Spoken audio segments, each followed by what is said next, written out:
قل أي شيء أكبر شهادة قل الله شهيد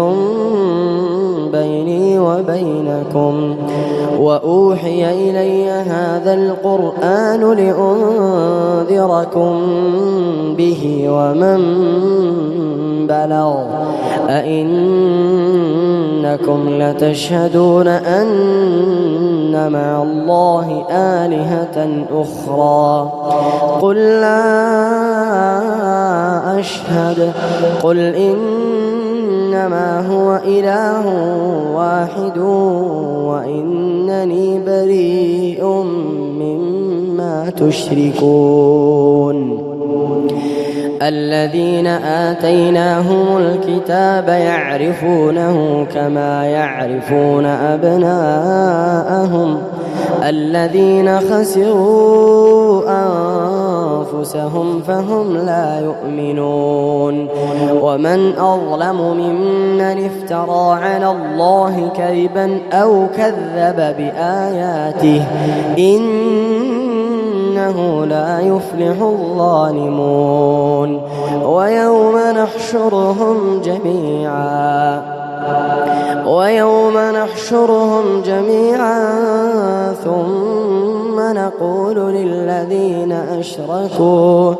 ثم نقول للذين أشركوا أين شركاؤكم الذين كنتم تزعمون ثم لم تكن فتنتهم إلا أن قالوا والله ربنا ما كنا مشركين انظر كيف كذبوا على أنفسهم وضل عنهم ما كانوا يفترون ومنهم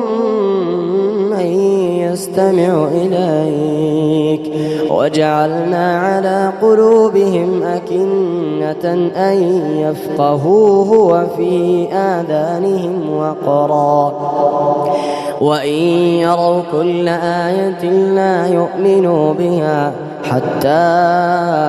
إذا جاءوك يجادلونك يقول الذين كفروا إن هذا إلا أساطير الأولين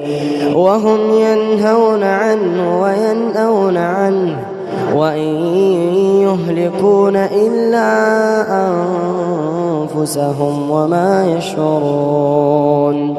ولو ترى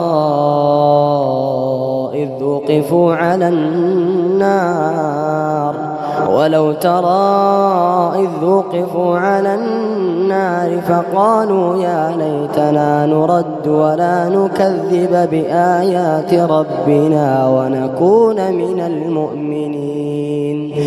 بل بدا لهم ما كانوا يخفون من قبل ولو ردوا لعادوا لما نهوا عنه